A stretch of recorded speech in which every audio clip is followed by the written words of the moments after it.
My first role happened in April, where I struggled. I used to shake on set, and now imagine I'm playing Kanayo's son. The first role? Yeah, I'm playing his son, Kanayo is like and we are having like banter. I'm trying to shout at him, but now looking back at it, bruh, performance was shit.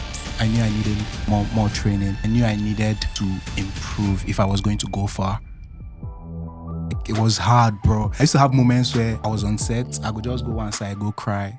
Guy, I did fuck up. What am I doing? I no go dust up my certificate and try something. For job. Bro, everybody is doing no grief for anybody 2024. Mine started 2021. We used Igbo then, Kwechiri. I no good, Kwechiri. You have two babies. I could start from the one you like. Dark October is more of a baby to me because that was my first lead role. I just finished filming school. The day before the graduation, I did the audition for Dark October. Got a text that had been cast as the lead role, bro. I was driving my friend's car. I match brake, bro. I almost had an accident that day. That's why Dark October is special to me because first lead role, first year in the game. I have some similarities with Tizzy, the character I played in Dark October, because calm, no one wahala. Then Madam Koi Koi, that's like my polar opposite. See Lashe. It's like an entirely different thing for me, but it's the more fulfilling one because it's easy for you to just come on screen and play what you are. It was a little bit easy for me to be Tizzy than it was for me to be Lashe. It's harder to play something you're not. Every day I'll ask myself this question: do you really want to do this? I'm not going to give up. If you are new on this channel and if you're a returning viewer, thank you for sticking with us. It means everything. Help us like, subscribe, and share what we do here. We promise you more stories that matter, told by the people themselves. Now, let's get back to the episode. As beautiful as life is, some of the most precious gifts of life are formed under pressure, like diamonds, and there are no roses without thorns. And that brings me to the story of my next guest today, Chuks Joseph. How are you doing? I'm doing great, bro. Thank you. I know that's going to strike something for you. How did that resonate with you? It's been like that thing I always think of in everything because most of the things or everything I've gotten, I've had to go through something, and once you see a beautiful rose, you admire the rose and everything, but you don't know how the rose comes up, what the rose goes through. So it's just been like a life thing for me. So since we're talking about a life thing, where did life start from?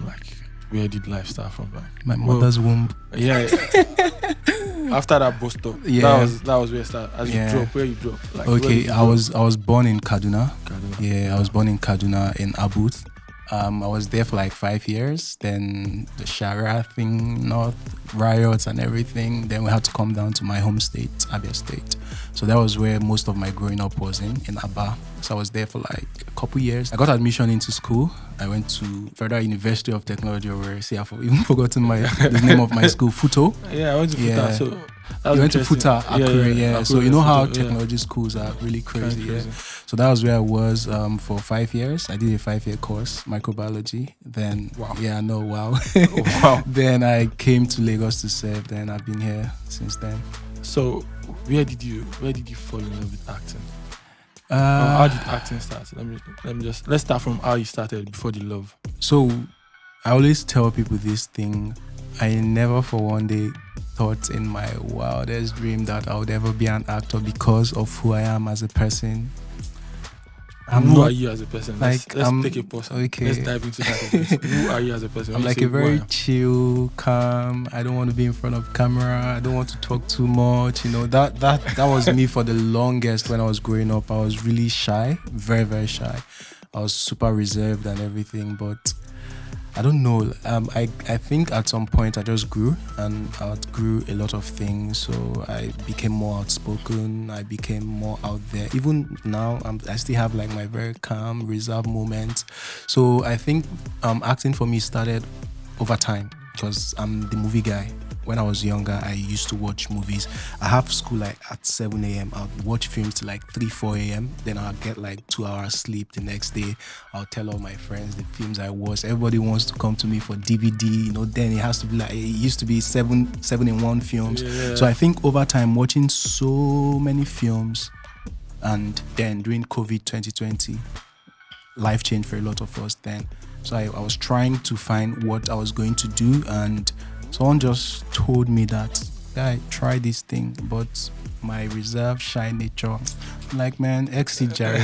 Then I did one pageant, Mr. Ideal Nigeria. So I did that pageant. They literally forced me. They bought my form. That was a friend of mine. They bought my form. They were legit pushing me to do it. So I did it, and I came up as the second position, as first runner-up. Then from there, I went to a film school. So that was school? Royal Arts Academy. So I did that for 3 months. Even when I was there, I was not an actor. I was just there. I was just there because I had 2 things to do. I was either going to go to a fashion class. It wasn't a school.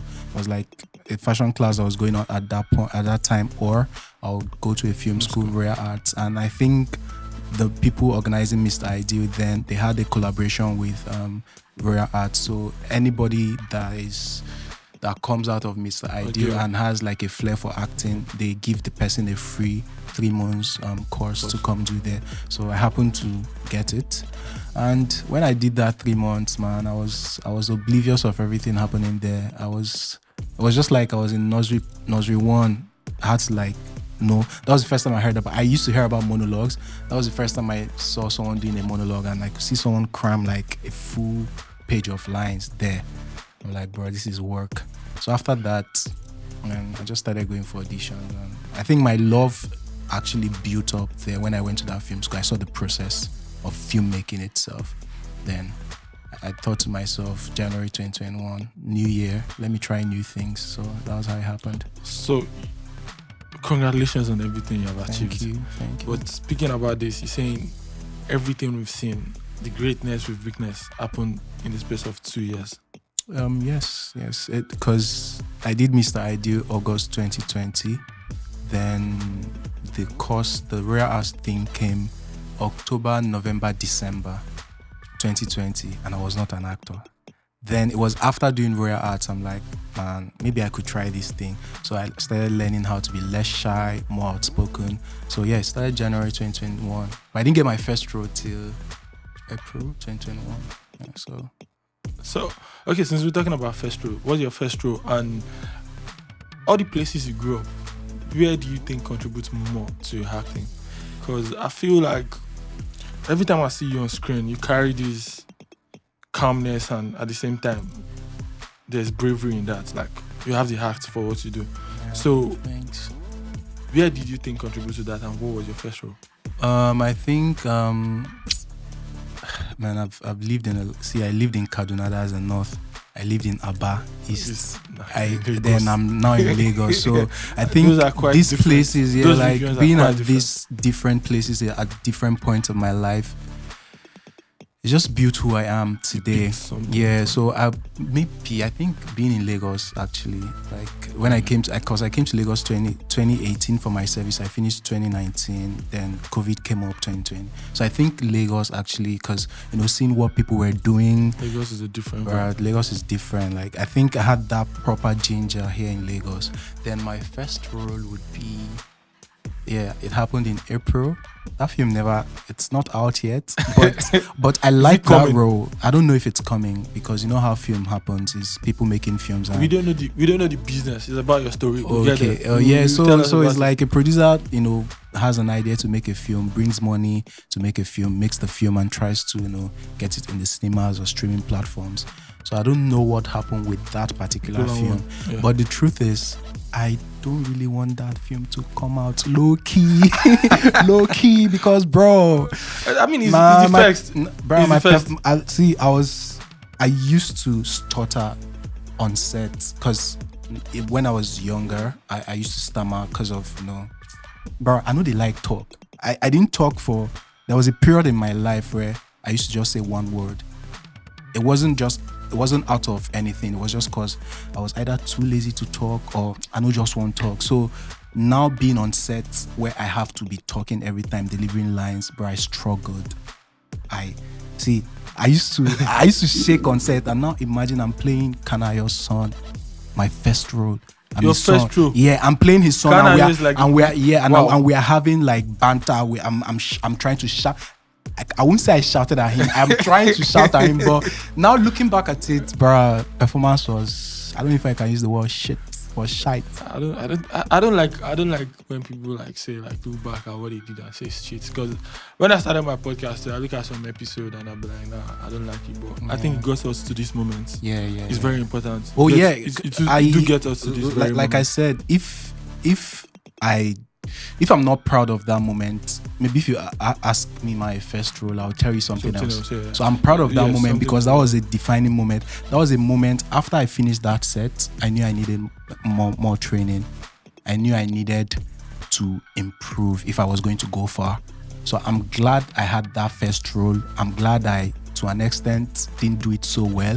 I'm glad I shivered on set. I'm glad I had moments where I missed my line. They had to pause for me. Bruh, I'm telling you, like, we were filming, they had to pause for me to get myself together and get my lines. So after that role, I told myself, man, I was going to get better. So I went to another film school. Wow. Yeah. So I used to say is I think now I understand why your bio reads Roses don't come without thorns. it's personal. Because everything you the see process now, is the bruh. process is more important than whatever anybody says. I'm even saying it this way to make it sound sexy. It was hard and tough. Like, it was hard, bro. I used to have moments where I was on set. I would just go one side, go cry. Guy, I did fuck up. What am I doing? Can I use these words? Yes. Yeah, I'll be like, guy, what am I doing? Say I no go dust up my certificate and And try go look something for a job. bro. Because at that point, I felt like it wasn't like I was not doing so well.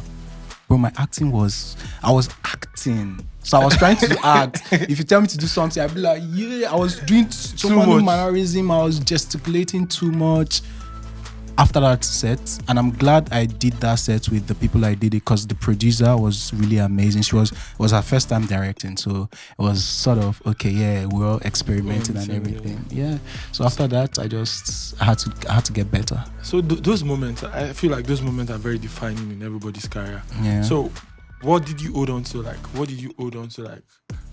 okay, I'll get this. Like, where was that coming from? Like, Yeah, so it came from, I know everybody is doing No Grief for Anybody 2024. Mine started 2021, and I used Igbo then, Kwechiri. Like, I used to just hold my teeth like, nah, I no good, Kwechiri. So that was what I told myself, see, do you really want to do this? I had like 2 or 3 months. Every day I would ask myself this question, do you really want to do this? So it was moments where I was asking myself that. I'm like, yeah, I'm not going to give up because I feel like I'd invested how many months into it, and it's a new field for me as a person, as a career, bro. I had to change a lot. See me, they speak para. Then, bro, if I talk small junction, like I'll start stuttering. I'll just start hiding. Then if I want to talk, I'll start hiding my face. So I had to like do a lot of personal development. So that was it. After developing myself small, I just felt like, okay, let me give it a try again. thank you for sharing this with us. Like, Yeah. I'm a firm believer that practice make perfect. Oh, and straight thank up. you for reconfirming that belief again. Yeah. And congratulations again, because I never knew this before this set, and knowing this and see the things you've been able to do, it just makes it more. It just makes me more of a bigger fan. So let's move forward. What film school did you go to after all these experiences? Like, Oh yeah, that was the defining. That was like so I went to Royal Arts. It was more like an introduction to filmmaking. How do you do monologues? How do you stand before a crowd? Then the next one I went to was that was July. Was it July? June? Either June or July. Ebony Life Creative Academy. So that was the first year, and I was the second batch. And that was another case of roses don't come without thorns, because someone just saw a link and sent to me, guy, see, I know they try, they're starting up in this film thing. How far? Go to this thing, try and, and Ebony Life Academy is not necessarily for beginners. It's more of, okay, you've been doing film or you've had interest in film, come and fine tune what you've been doing. But bro, I came there, even I think I was more clueless than I was because I came in and I think I was the least experienced in my set, and I was the last person. I think I was the last person that join got the class. It was like a class of 17 or 18 people, and you have like thousands of people applying and everything. So I think I was either the 17th or the 18th person that got into that acting class. So from there, that was where I dropped a lot of things. I learned a lot of things. I fine-tuned. I did a lot of trial and error.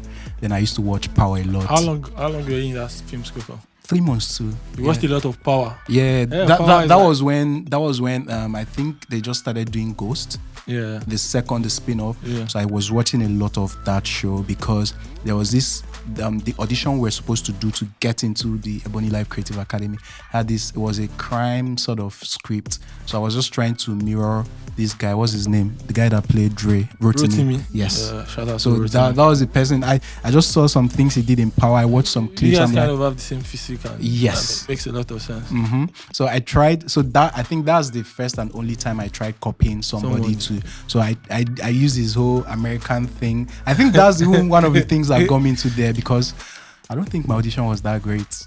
I'm sorry. I'm always trying to. I'm a very honest. I like being very honest with myself. Yeah. I think once you don't lie to yourself. Yeah. The sky is just the limit. Yeah, so I don't think my audition was that great, but I just brought in my own flavor, and I wasn't trying to act then. So that was another thing my coach told me, that I wasn't trying to act, that he could see like something in me that needed training and all that. So I did that 3 months, then I came out a beast. It came out a beast. Yes, sir. That's like when my confidence packed up, because before I finished Ebony Life, I got my first major role, Schooled, Danny TV, Tunde Savage. I was at Ebony Life. I got that, and I did an audition. Why audition. you are still in school? Why I was still in the academy. I didn't even get to do because after school you do a school project. I didn't get to do it because I was on set. Yeah. Wow, congratulations. So after that, we need to get to like what everybody wants to know. Like, you have two babies. Yeah. You have two babies. Which one do you like? So I like us to start from the one you like most. Okay, so no, the one you like least. Yes. Let's I don't. You don't have a favorite. So the truth is, I have a favorite, but I think Dark October is more of a baby to me than Madam Koi Koi, where I play Lashe, because that was my first lead role. So I finished filming Schooled. I just finished filming Schooled. Then I came back to do my graduation from Ebony Life Academy. I think a day before the graduation, I did the audition for Dark October. I was at my graduation. The next day, I got a text that had been cast as the lead role, bro. Like, my head was, bro. I was driving my friend's car. I stepped I match brake, bro. I almost had an accident that day. Wow. So that's why Dark October is special to me, because first lead role, bro. First year in the game, it's an important. I didn't even know the film it was. Yeah, so then I have some similarities with Tizzy, the character I played in Dark October, because calm and no one wahala. Anything that will cause stress, just push it aside. Yeah. Then I love music a lot. Tizzy is an artist, or was an artist. Yeah. Then Madam Koi Koi, that's like my polar opposites. See me, see Lashe. It's like an entirely different thing for me, but it's the more fulfilling one, because it's harder to play something you're not. It's easy for you to just come on screen and play what you are. So it was a little bit easy for me to be Tizzy than it was for me to be Lashe on Madam Koi Koi. So since we're talking about what you find easy and what you don't find easy now, because I understand like you guys have to audition before you're casted. Oh, lots of auditions. So which one do you find like? I've seen actors say they enjoy the auditioning more than the casting. But which one do you enjoy the most? Oh, nobody likes audition. Even the biggest actors, nobody likes audition, because sometimes in auditions you don't know what they are looking for. Some are very nice and they tell you, okay, this is what we're looking for in this character. Some people just keep it open and they find like the best fit. So you have the audition anxiety. Those were like even some things I had to drop along the line. I think I finally conquered anxiety last year, because even as Dark October superstar, I still had like my anxious moments. What's happening? So audition comes with a lot of anxiety. So I don't know. Some people love being anxious and having anxiety, but I don't. So I don't like auditions. So you prefer when you are not like, okay, I'm casted, I need to deliver. The truth is, nobody will come and cast you. You always have to audition. So it's like something. It's like something you don't like, but you have to always do. Yeah. So what did Dark October was your baby, like the first week, your first year. You said something in the beginning, and I like to bring you back. You said you've never gotten anything without having to work for it. That's what your story is about. Straight up. So, what did that moment do for you, knowing this is my first year, and I'm getting this? Even looking at how much work you've put in, but what did that particular moment do for you, like in your career? Like, how did you take that? Put my confidence up. It's if I had like 70% or 80% anxiety, I think it pushed it down to like 45, because we were lots of guys that came to audition for that role, and I could see some people had been seen on TV. You know, maybe they are not really blown, but they've been doing stuff. Come to audition for the same role that nobody knows you. You're not even that bad. Even when filming Dark October, I used to struggle a lot. I think it was after filming Dark October that I took away so many things I needed to drop as an actor, like preparation-wise, while filming, how to deliver my lines and all that. So after doing that particular role, my confidence level went up. I got better with my craft because I had a lot of lessons. Bro, I'll finish doing some scenes in Dark October. I'll be like, I wish I did it this way. Dig it? So that point was a defining moment for me because confidence went up. I'm like, if in my first year I can get a lead role for this. We did not know where it was going at that time. We didn't know how big the story was going to be, but at least it was being produced by who was producing it. So it was big. Amongst us actors on the come up, bro, my name was almost everywhere. Oh, this guy has been cast on this role and everything. So it just, gave me more confidence. Then it's brought down anxiety. I'm like, okay, yeah, if I keep going and going hard, I'll get somewhere. So that really did a lot for your career. Yeah. And you're saying something like it changed the way you prepare. Do you have like a personal preparation routine like for your roles now? Like, looking at where you are. Yeah, now I do more research. Now I prepare more. Because one thing I've realized is once you don't really prepare well for a character, you would struggle while on set. You would struggle no matter how good you are. No matter how much of a badass actor you are, once you don't prepare, you'd have some struggles. So after doing that, after being on that set, I realized, okay, preparation actually helps you get better. So preparation actually helps you because if you prepare, you'd be able to be more comfortable to make more choices. So when I say preparation and choices, so if you're supposed to say a line in a particular way, when you're preparing, you could actually have like 3 ways of delivering that line. Then you choose which is more comfortable. But if you come on set, you might just wing it. I'm gonna make I just run them anyhow. So I feel like after that, after Dark October, I did more research. I try to understand more of the motives of my character. So if I get a script, I'm trying to like tell you my preparation process. If I get a script, I single out my character. I try to know the motives of my character. I try to know the background of my character. I try to know what's my character's play in this particular film. Then from there, I just build up my material and get it done. I like the way you explain your process, and it's just a testament to what Blackbone said. He said people are eventually going to know the amount of what effort you put into your craft when they look at you. Facts. And I think we all do. When we looked at you on Dark October, when we saw Madam Koi Koi, we see how much work you put in, and you saying it now is just you telling your whole story. Bro, in my head, I wish I prepared more for Dark October. Like I watch it some days. I still watch it because it's a reference film for me. I watch it to learn. This lately, I actually watched it like 2-3 days ago. It's a gift. Yeah, it's a gift that keeps giving, because I see people be like, oh yeah, you did so well. I'm like, oh my days. So what if I now prepared like a 1000% preparation, and that means you people will now start carrying me on your head? But at the same time, I feel like at that level, I deliver what I was supposed to deliver at that level, and and thank you for blessing us with that. Thank you. So, the act of acting, talking about preparation, I had to read about acting myself, and I said, they said when an actor delivers in kind of negative emotion or movie, it has a kind of personal effect on them. So you have done movies that provoke negative thoughts while passing a positive message. Yeah. Did that do anything to you as a person? Yes, to an extent, because it has you thinking, because Another thing, a bad habit of mine, I dropped it last year, Sha. I'm an overthinker.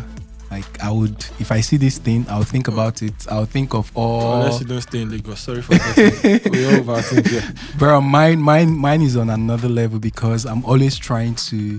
I'm not a perfectionist, but I like getting things right. So before I get things right, I like to think of, okay, what are the 50 possible ways of doing it? Out of these 50 possible ways, how many of the maybe five ways of doing it with ease, without stress? So there are like so many things I think of. So when I play a character, or let's say the two characters I've played, and I see people's reaction, it's not like I don't try to focus too much on what people have to say, but I just try to see and weigh the impact. We care. That's the way we are. We try to be like, I don't care about what people say, but we do care. Most definitely. That's the way we are. I don't try to place too much of my focus there, but I care. We I listen. We care more about the craft. Yeah. So it's going to matter what the people say about most it. Definitely. Even though we are told not to put our attention on that, like it's normal, but we do care. Yeah, it's art. It's subjective, and people have opinions about it. So what I try to do is, I'm not so much. I don't dwell. I don't know how to explain. I don't try to dwell so much on what people are thinking. I just try to look at the impact. I'm more of an, okay, what impact has this thing brought? Okay, out of the impact, this is what Mr. A has to say. This is what Mr. B has to say, and they are saying it from their own personal perspective. Due to this impact, what I've done has created. So I focus more on the impact, and just keep it moving. Yes, since we're talking about impact of the heart, I think you've been able to tell us a story of what life was before those rules. Yeah. So what's the impact of those rules? What's life like now? Oh yeah, life is getting better. Yeah, because I've put in some work this couple of years, and it's been recognized. An award or two here, Congratulations on that. More to come. Yeah, more to come, most definitely. There's something I never take for granted. November and December last year, almost all the list of actor to look out for, actor that did this thing, actor that I was on all those lists, and I just said, God, thank you for shining my light for people to see, because it's easy to just do something and people will forget. Yeah, you'll be the wave of the moment, how many months or weeks your thing is out there, but the next couple of weeks people will most likely forget. But for me to do something and have it be getting ripple effects of the impact, it's been great. So the impact has been nice. Life is better, more opportunities. I can choose what to do and what not to do and all that, so I'm chilling. Yeah, you're chilling. I'm enjoying that. Even me, I'm chilling with you. Even though life is not the same thing, but me, I'm chilling with you. Then I'll say the same thing we keep saying. That's the testament that God is good. Yeah, sure. And we are so happy for you. So now, moving forward, what do you think? Like, where do you think you want to take the act? Let's just talk about that. I'm just trying to. I don't like to put too much pressure on myself, because so far so good. I think I've been able to, do so many things without pressure. So now I'm just gonna do more planning and be more strategic. So I'm just trying to do more films with impact, not just anyhow film. Do you get me? So since we're talking about impact and the things you've been able to do, how do you relate with other actors when you're on sets? Like, how do you build relationship for other stuff? So most times you meet your fellow actors during the audition process. So sometimes they are friends you already know. And for me, most of my friends in the industry, I met them at auditions because I never knew anyone. So we go to auditions, we just exchange contacts. Maybe how far did they get back to you and all that. So that's where the foundational relationship starts. So when you guys get on set, depending on what you're to play, you have conversations, you have personal reads aside the one you have with everyone and the director. Like when we were doing Madam Koi Koi, everyone used to come to my room because we all had our hotel rooms. So we come to my room, we talk about how we want to play, our scenes. Then particularly the rape scene with Ejiro, the lady that played Ibukun. she's a friend before now. So we have conversations about how we're going to play our scenes. Like that particular rape scene with Ibukun, played by the actor Ejiro. She's a friend. We've known each other auditions, and auditions together. Yeah, we've been in a couple of films, background and extra and all that. So we had a conversation as to how we're going to play it, because we knew it was going to be a very uncomfortable scene to play, especially for her, getting to tear her underwears and everything. And also for me, because I've never done that in my life before. Yeah, and I'm not that type of guy in real life. So we needed to have the conversation. Then the director also had his input. Then the camera guys also helped us a lot to, angle it in such a way that, it will look like so many things are going on when it's like, just acting. Yeah, so it's always good to have like a cordial, even if it's not like a relationship with your fellow actors. Just be cordial. And what helps sometimes is you get to make films with your friends, so it's fun. And at the same time, you guys know that we're just on the come up, so we have to get it right. So there's always that conversation. We always bring it up. Me particularly, I always be like, see guys, it's either we get it right or we don't. So we have to get it right so that when the film is out, people will see and call us for other films. So conversations like that, it just helps us keep going. For acting, since you mentioned you are just on the come up, for acting, do you think there are upcoming actors? I don't think there is anything like upcoming actors. Oh, there is. I'm an upcoming actor. I'm on the come up. I just have 2 films out on Netflix. Then Masquerades of Aniedo on African Magic, then Afumefula in cinemas now. People have like 50 films to their names, and this is just like 1, 2, 3, 4, 5, and I'm just 2 years in the game. So I think I'm still on the come up. That makes sense. Maybe if I buy 3 plots of I'm just joking, but the truth is I'm still trying to cement my name and my legacy in the industry. So I feel like I'm still on the come up. So since you mentioned money, like the beauty of why we all do the craft, do you think like acting has become more profitable like every other thing over time? Yeah, it's more profitable now because we have our streaming platforms, making, giving more money to producers, or rather making our films bigger budgets. So bigger budgets in films means, at least to an extent, more pay for actors, Then that's why I said I'm still on the come up, because my money is still somewhere that our superstars' money is not yet, but we're getting there. And that's why it's a rate card now. It keeps going on. I'm sure the rate card has changed. Oh, it changed. Rate card don't change. Just stop playing. So I like the way you talk about movies, acting. The business side of things. Like you understand, like, okay, there's the acting part, there's the business side. Do you think you look into like diversify as you go forward in your career? Yeah. Like production, directing. So, yes. Because at the end of the day, you're trying to make a living from this. So I think everything is a process. So I'm still in my acting, being an actor, building a name, building a brand. This is the phase. So when the time is right, diversify, maybe producing, making my own stuff. The time will come. Thank you so much for sharing your story with me. I think I've listened to people speak about themselves. This is one of the most interesting ones I've listened to. Thank you. And your journey is quite inspiring in itself. Yeah. And I wish you more success on everything you do going forward. Mm-hmm. And I hope when the rate card don't super change again, we'll be able to talk a story about self once more. Say less. As the brand gets bigger, both ways. We're just trying to take it higher, be bigger, but you always have you start from somewhere. So if Very your leg, they no go born you, may your leg be size 45. Your leg will be size 31, you crawl before 40. You walk. Yeah, exactly. You go walk before you run. Yeah, so that's. And you have to run before you fly. Yes. All right. So and I hope everything is going to happen. Amen. Because I'm sure we are working already. Then you run. Then you boom, fly, blast. Okay, so international things. We like to end like with a card game. Okay. It's questions that have been asked by some of the most brilliant minds around the world. Okay. So you just pick 3 cards, and I ask you the questions. Then you can just round this up, just to get to know you better. Help us form deeper connections. Deeper connections. I like deeper. I like deep connections. You get me? Thank you. So you're going to enjoy the questions. So you pick 3 at once. Then I read them to you. Just pick any 3 you're comfortable with.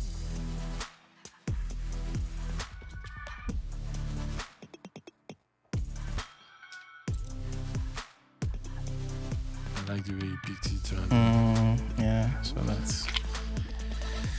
Just hope I'm not shooting myself on the leg.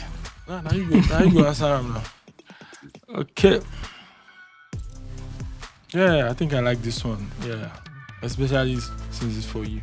Can you describe what winning means to you? Winning. Yeah, what it means to you. Wow, that's deep. Winning for me is setting goals and achieving them right, and even overachieving. So you could set a goal to maybe run like 3 kilometers this morning, and you run for 3.2. That's winning for me. So setting goals, achieving them, and being happy. That's what winning is about to me. The little things. Thank you. What do you? When do you feel the most emotionally connected to yourself? To myself? Yes. Wow. I feel. I think maybe when I'm around family and people I grew up with, because it's more. It sort of shows you that you've grown. So I think when I'm with certain people, or even when I'm just by myself and thinking about my journey from being a kid, growing up, going to school, graduating, and being what I am right now, it just gives you that chills as to, okay, this is how far I've come over time. So I think that's sometimes it even gets me a little bit teary, because you think about there was this time I was thinking about when I was crashing with my friend in Lagos, when I was just trying to find my feet and all that. So moments like that just humbles you and just gets you emotional. Hindsight is a beautiful thing. Yeah. So when we look back at our life in hindsight, we'll just be amazed about the things you've been able to achieve. Yeah. Congratulations again. Thank you. And this one, I think this one is. Your choices were listening to our conversation actually. This one is, what is your rich life? So, what is going to be your rich life? What's going to be my rich life? Yeah. How will you be living and you think, oh, this is my rich life. This is the rich life I've always thought about. Being able to take care of everybody, like my cousins, my nephews, my family, my neighborhood people. Wow. Then being able to just say I want to fly a private jet, being just flex. Yeah, guy, just like living the soft life, being happy, genuinely happy, and having proper funds, being liquid. Being liquid, and being able to do whatever you want to do at any time in the day without thinking of, oh, how much am I going to spend? Yeah, I think that's the rich life, and at the same time just being able to take care of people that are looking up to you. Wow. Yeah. The beauty in existence is Chuks' rich life. So for all the girls in his DMs, you guys got the answer. All the girls in whose DMs? Yours, son. My DMs? Yeah. No, not me, bro. Okay. All right. Thank you for doing this with me, and thank you for doing it with me as honest as possible. Yeah. And I know this has been insightful. Everybody that come across this body of work will actually be able to tell a story about you, even when you're not there.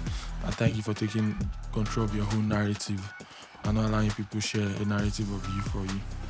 And I hope we'll be able to do this sometime again. We are. If you are new on this channel and if you're a returning viewer, thank you for sticking with us. It means everything. Help us like, subscribe, and share what we do here. We promise you more stories that matter, told by the people themselves.